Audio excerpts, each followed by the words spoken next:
코로나19가 또다시 확산이 되는 것 같습니다. 우리 도봉구에도 코로나19가 확진자들이 부쩍 지금 늘고 있는 상황입니다. 교회에서 예배는 드리되 우리 안전수칙을 최대한 지켜서 불미스러운 일이 발생하지 않도록 조심을 해주시면 대단히 감사하겠습니다. 오늘은 그 에스라의 말씀 부흥 운동에 대하여 말씀을 전하고자 합니다. 솔로몬이 죽은 다음에 이스라엘은 북이스라엘 왕국과 남유다 왕국으로 나라가 둘로 갈라지고 맙니다. 이방신들과 우상들을 많이 섬겼던 북이스라엘이 먼저 주전 722년에 아수르 제국에 의해서 멸망을 당합니다. 그리고 남유다 왕국도 역시 마찬가지로 하나님의 말씀에 불순종하고 이방신을 섬기고 우상들을 섬기다가 바벨론 제국에 의해서 멸망을 당하고야 맙니다.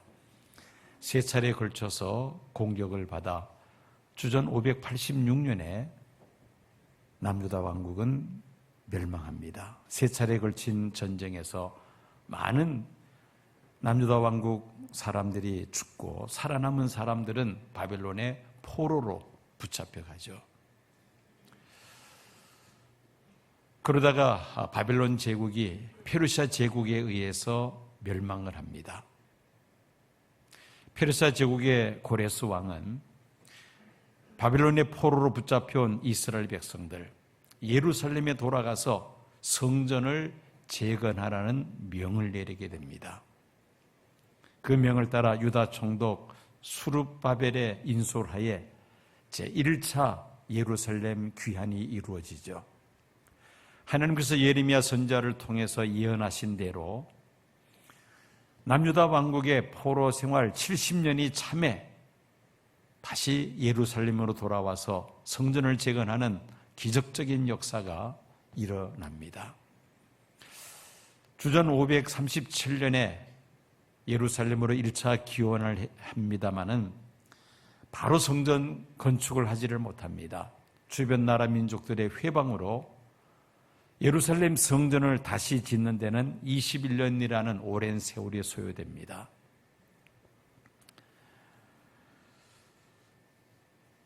예루살렘 성전을 재건했습니다마는 그러나 이스라엘 백성들이 하나님의 말씀을 잊어버린 지가 오래되었습니다.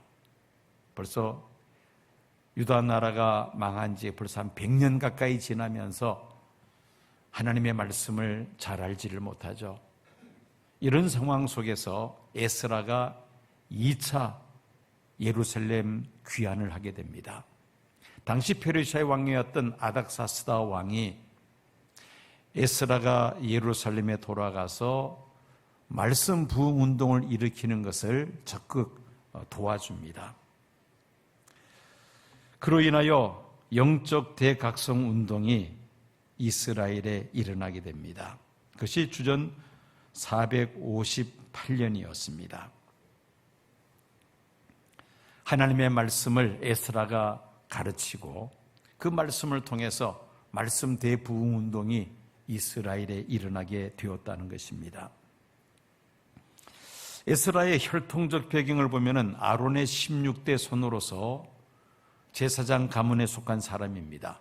이스라엘의 12지파 가운데 레위 지파에 속한 사람들만이 성전에서 봉사할 수가 있었고 그 레위 지파 사람 가운데서도 아론의 자손들만이 제사장으로 봉사를 할 수가 있었습니다. 그러니 에스라는 아론의 자손이니까 당연히 그는 제사장이 될 수가 있었습니다.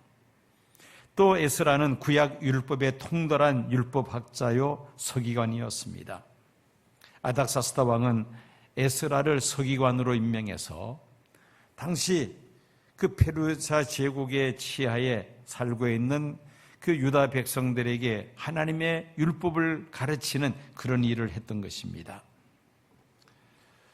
유대인의 전설에 하면은 이스라엘이 바벨론에서 멸망당하여 바벨론에서 포로 생활을 할 때에 그들은 회당을 중심으로 하나님을 섬기게 됩니다. 각 지역마다 회당을 만들어서 회당을 중심으로 하나님을 섬기고 또 이 회당을 전체로 총괄하는 대회당이 있었는데 에스라가 바로 이 대회당을 창설하고 대회당의 회당장이 되었다는 그런 유대인의 전설이 있습니다. 에스라의 정치적인 지위는 페르시아 제국의 아닥사스다 왕으로부터 특별한 신임을 받고 있었던 그런 상태였습니다. 성경을 보면은 에스라는 하나님의 도우심을 받아 페르시아 왕과 상통하는 자였다고 기록을 하고 있습니다. 에스라 7장 6절 하반절입니다. 그의 하나님 여호와의 도우심을 입음으로 왕에게 구하는 것은 다 받는 자이더니, 에스라가 페르시아 제국의 왕에게 무엇을 구하든지 다 왕이 허락해 주는 그런 아주 각별한 사이였다는 말이죠. 에스라가 예루살렘으로 귀환할 때에 이때 왕이 에스라에게 내린 그 조서의 내용을 보면은 당시 페르시아의 왕이 얼마나 에스라를 신임하였는지를 우리가 엿볼 수가 있습니다. 에스라 7장 12절 13절 말씀입니다. 모든 왕의 왕 아닥사스다는 하늘의 하나님의 율법의 완전한 학자 겸 제사장 에스라에게 조서를 내리노니 우리나라에 있는 이스라엘 백성과 그들 제사장들과 레위 사람들 중에 예루살렘으로 올라갈 뜻이 있는 자는 누구든지 너와 함께 갈지어다. 이 정도로 왕과 에스라는 각별한 사이였다는 것이죠. 페르시아의 아닥사스다 왕은 에스라가 예루살렘으로 귀환할 때에 과거 바벨론 제국이 예루살렘을 멸망시킬 때에 그때 예루살렘 성전에서 약탈한 성전에서 제사 드릴 때 사용되는 모든 기명들, 그릇들, 그것을 다 창고에 보관하고 있었는데 그 예루살렘 성전에서 사용하던 그 모든 그릇들을 아닥사스다 왕이 에스라에게 건네줍니다. 그걸 가지고 예루살렘으로 돌아가서 마음껏 하나님 앞에 제사를 드리라는 것입니다. 성전에서 드리는 그 기명들뿐만이 아니었습니다. 각종 금은 보화를 에스라에게 주어서 예루살렘에 돌아가 마음껏 하나님 앞에 예배 드릴 수 있도록 최대한 배려를 해 주었던 것입니다. 그리고 이스라엘뿐만 아니라 바벨론의 통치하에 주변 여러 나라들에 대한 사법권을 에스라에게 부여함으로 감히 에스라를 대적하지 못하게 하였습니다. 그만큼 에스라는 왕으로부터 총애를 받는 그런 상태였다는 것이죠. 에스라가 이제 예루살렘으로 귀환하기 전에 결심한 것이 있습니다. 오늘 본문인 에스라 7장 10절 말씀입니다. 에스라가 여호와의 율법을 연구하여 준행하며 율례와 규례를 이스라엘에게 가르치기로 결심하였었더라. 예루살렘으로 귀환하기 전에 에스라가 마음으로 결심한 세 가지가 있었습니다. 첫째는 여호와의 율법을 연구하기로 결심을 하고, 두 번째는 그 율법대로 준행하기로 결심을 하며, 세 번째는 이스라엘 백성들에게 그 율법을 가르치기로 결심을 합니다. 좀 더 내용을 좀 자세히 살펴봅니다. 먼저 에스라는 성경을 연구하기로 결심을 합니다.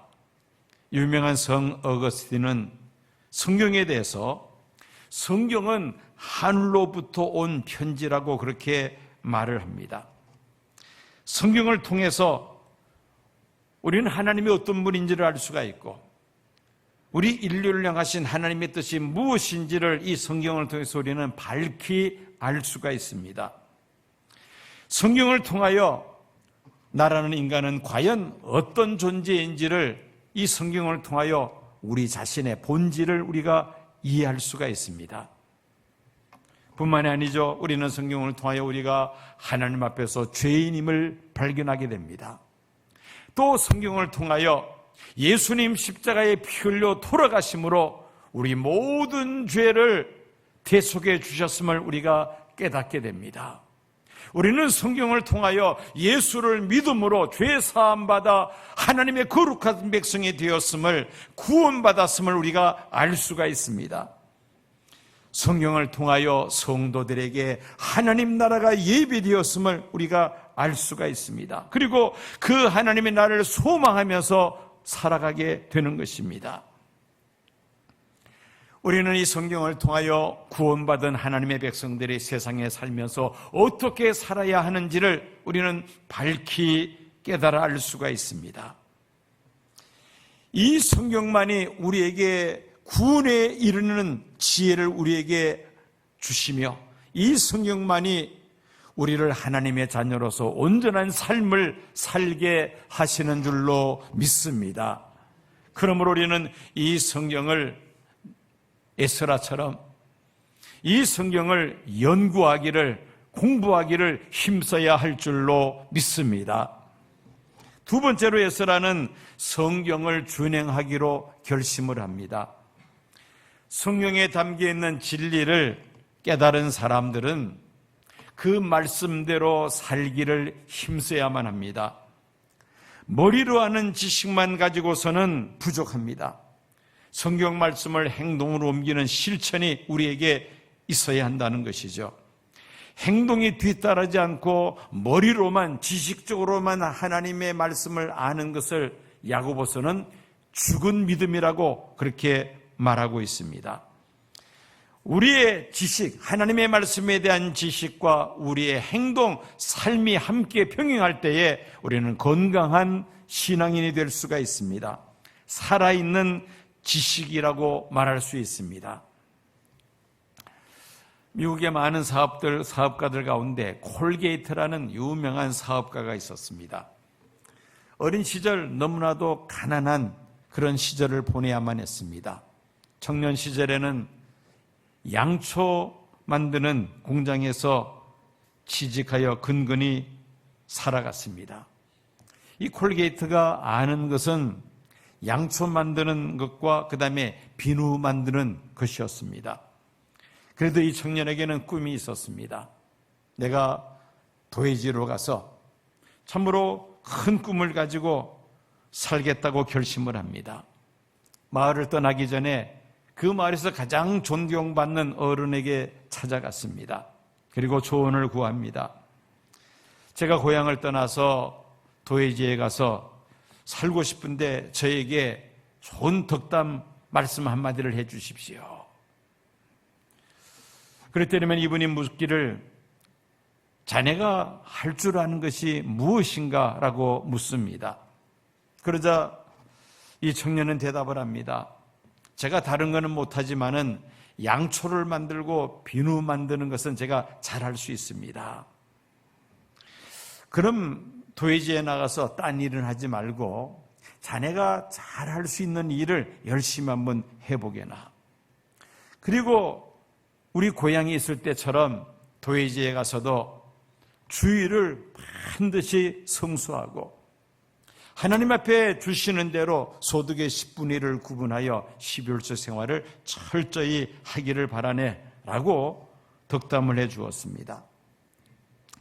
이분의 이 충고는 성경 말씀을 근거로 한 것이죠.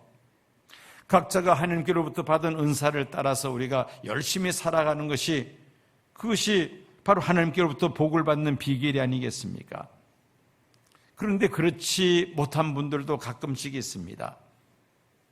보면은 퇴직금을 받아 목돈을 가지고 전혀 자신이 잘할 수 없는 일임에도 불구하고 주변 사람들의 꼬임에 빠져서 그만 투자를 했다가 빈털터리가 되는 일들 가끔씩 있습니다. 할 수 없는 일을 왜 하려고 합니까? 자신이 이전에 해왔고 또 잘할 수 있는 일, 그런 일에 힘쓰는 것이 하나님께로부터 복을 받는 비결이 아니겠습니까?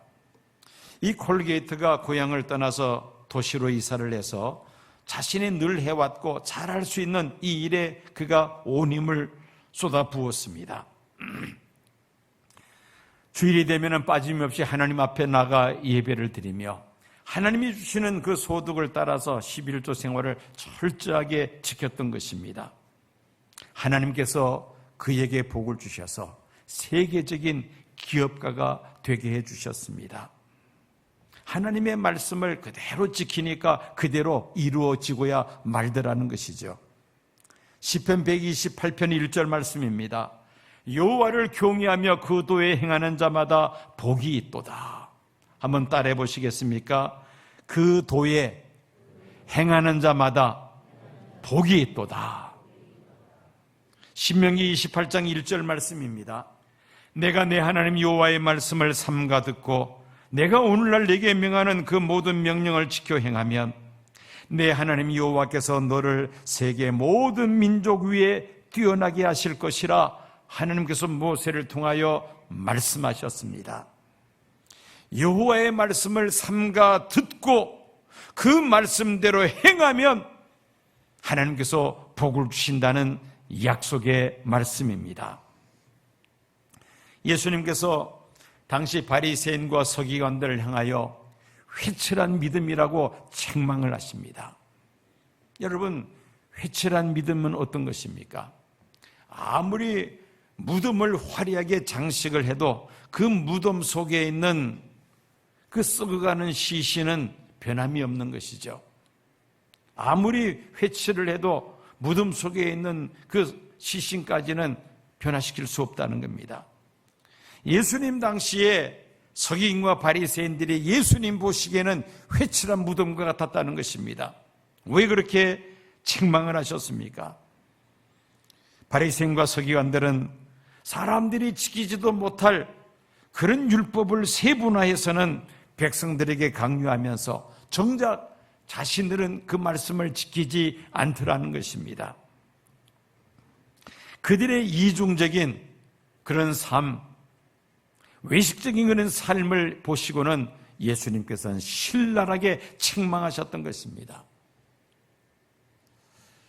에스라는 율법을 연구할 뿐 아니라 연구하여 깨달은 바를 실천에 옮기기를 힘썼던 사람이었던 것입니다. 한번 따라해 보시기 바랍니다. 말씀대로 믿고 말씀대로 행하면 말씀대로 이루어진다. 그것이 성경이 말씀하고 있는, 성경에서 약속하고 있는 하나님의 복이 아니겠습니까? 말씀을 우리가 열심히 연구할 뿐 아니라 그 말씀대로 준행할 때에 우리가 하나님께로부터 복을 받게 될 줄로 믿습니다. 세 번째로 에스라는 성경을 가르치기로 결심을 합니다. 주 537년에 이스라엘 백성들이 1차로 예루살렘으로 귀환해서 주변 나라 민족의 방해에도 불구하고 21년 후인 주전 516년에 예루살렘 성전을 완성합니다. 그렇지만은 하나님의 말씀, 율법을 그들에게 체계적으로 가르쳐주는 사람들은 없었습니다. 주전 586년 바벨론에서 나라가 망한 후 세계 각지 흩어져 살던 이스라엘 백성들 대다수가 하나님의 말씀을 제대로 배울 수 있는 기회를 가질 수가 없었다는 말이기도 합니다. 에스라는 2차로 예루살렘에 귀환하면서 자신이 예루살렘으로 돌아가면은 이스라엘 백성들에게 하나님의 말씀을 가르치기로 결심을 합니다. 그들의 신앙과 삶에 있어서 유일한 법칙인 하나님의 율법을 모르고서는 하나님의 백성으로서 이스라엘 백성들이 합당하게 살아갈 수가 없기 때문이었던 것입니다. 놀라운 것은 에스라가 예루살렘으로 돌아가면은 내가 하나님의 율법을 연구하고 준행하며 이스라엘 백성들의 그 말씀을 가르치기로 결심할 때에 그가 예루살렘으로 돌아오는 길을 하나님께서 평탄케 해주셨습니다. 에스라 7장 9절 말씀입니다. 첫째 달 초하루에 바벨론에서 길을 떠났고 하나님의 손한 손에 도우심을 입어 다섯째 달 초하루에 예루살렘에 이르니라. 그 바벨론에서 예루살렘으로 오는 그 길이 넉 달이 소요가 됩니다. 그리고 그 길이 도중에 강도들이 언제 습격해서 에스라와 함께하는 무리들을 도둑질할지는 알 수 없는 그런 불안한 길이었던 것입니다. 그런데 하나님께서 그 돌아오는 4개월의 여정을 평탄케 하셨다. 도둑을 만나지 않게 하시고 편안하게 예루살렘까지 돌아오게 하셨다는 것입니다. 그 이유가 무엇인가 10절에 그 이유를 발견하게 됩니다. 에스라가 여호와의 율법을 연구하여 준행하며 윤리와 규례를 이스라엘에게 가르치기로 결심하였었더라. 우리 번역 성경에는 그 접수소가 빠져 있습니다마는 그 히브리어 원전에는 이 10절 서두에 접속사가 하나 붙어 있습니다. T라는 그 히브리어 접속사가 붙어 있는데 이 T라는 히브리어는 무슨 뜻이냐면은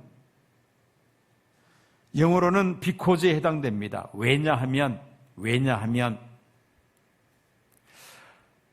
에스라가 예루살렘으로 돌아오는 4개월의 여정을 하나님께서 평탄케 해주셨는데 이게 9절이죠. 10절로 넘어가면서 서두에 왜냐하면이라는 말이 있습니다. 왜냐하면 에스라가 예루살렘을 떠나기 전에 여호와의 율법을 연구하고 준행하며 그 율법을 이스라엘 백성들에게 가르치기로 결심하였기 때문에 돌아오는 그 여정을 평탄케 하셨다는 말씀입니다. 이처럼 하나님께서 그 에스라의 마음을 귀하게 보셨다는 것이죠. 그렇게 결심하니까 하나님께서 예루살렘으로 돌아오는 길을 아주 평탄하게 해주시고 안전하게 도착하게 해주셨다는 것입니다. 우리말에 가르치면서 배운다는 말이 있죠. 내가 가르치려면은 공부해야만 합니다. 더 열심히 배워야 합니다. 그러니까 가르치면서 내가 더 많이 배우는 것이죠. 교회학교 교사들 또 성도님들 가운데 말씀을 가르치는 그런 위치에 설 때가 있습니다. 그런 기회가 있을 때에 마다하지 마시기 바랍니다. 사양하지 마시고 오히려 적극적으로 그 일을 하시기 바랍니다.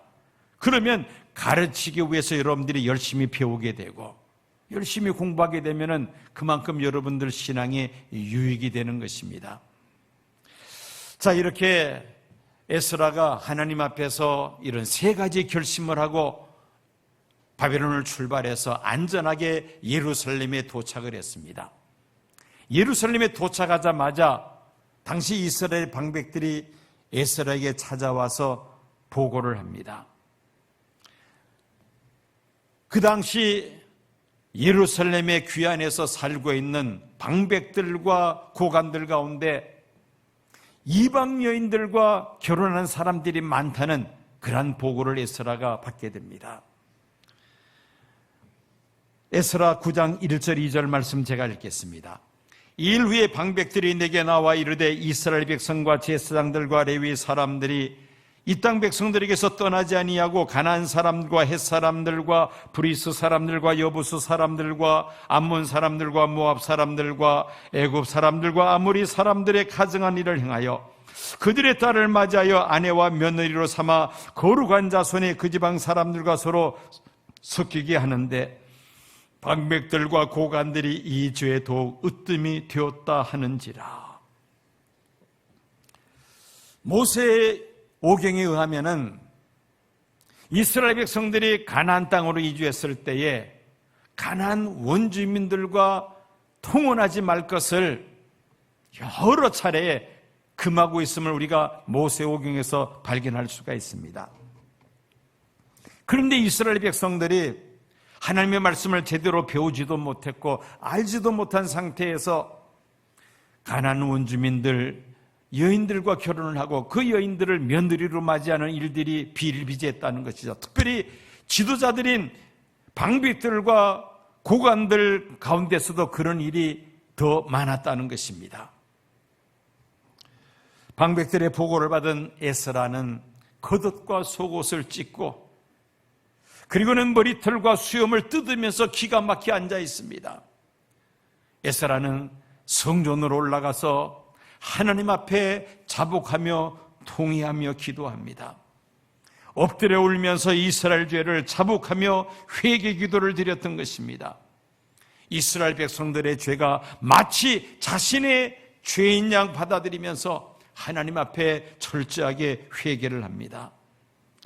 과거의 북이스라엘과 남유다 왕국이 멸망한 것도 바로 이 일 때문이었습니다.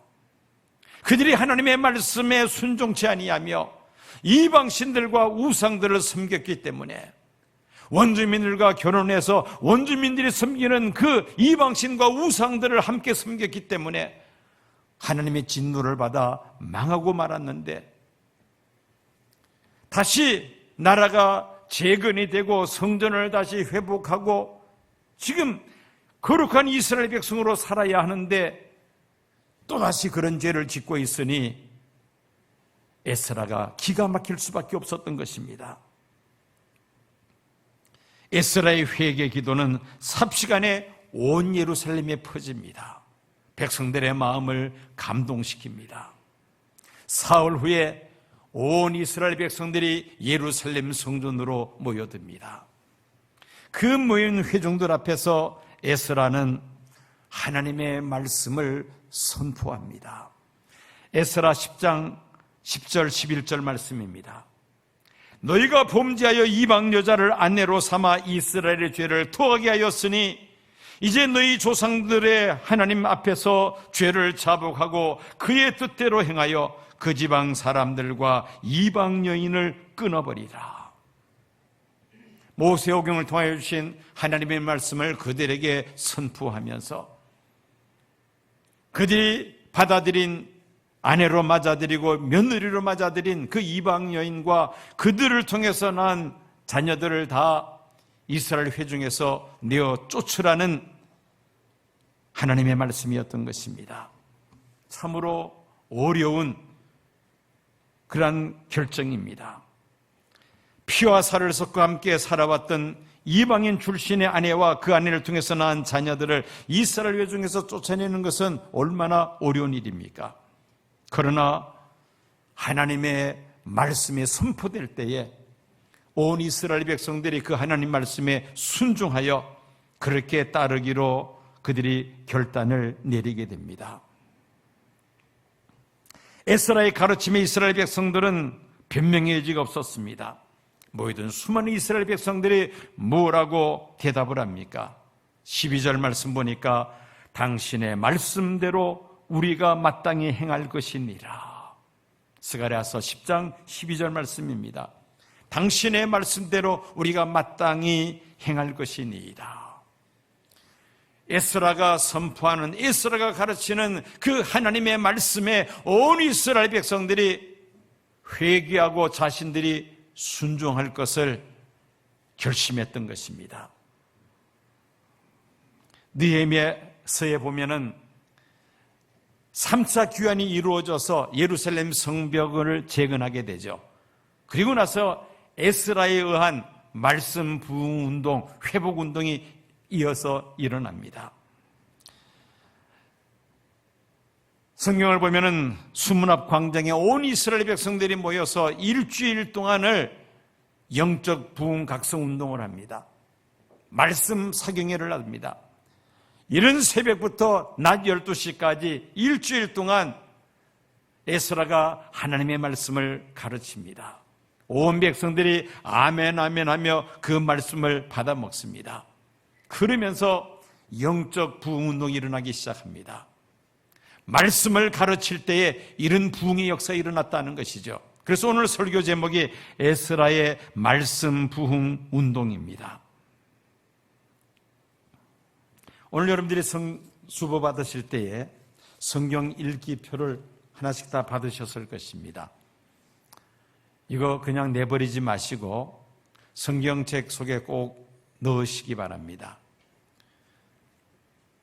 하루에 성경 석 장씩 읽으면 1년에 한 번 여러분들이 정독할 수가 있죠. 만약에 나는 더 빨리 읽겠다면은 6장씩 읽으면은 6개월이면 성경을 한번 여러분들이 일독할 수가 있습니다. 누가 그런 말을 했죠? 자기 나이만큼, 나이 숫자만큼 성경을 읽어야 한다. 그럼 최소한 1년에 성경 몇 번 읽어야 되나요? 너무 어려워요? 질문이? 자기 나이 숫자만큼 성경을 읽으려면 최소한 1년에 몇 번 이상은 읽어야 된다? 한 번 이상은 읽어야 되겠죠. 한 번 이상은.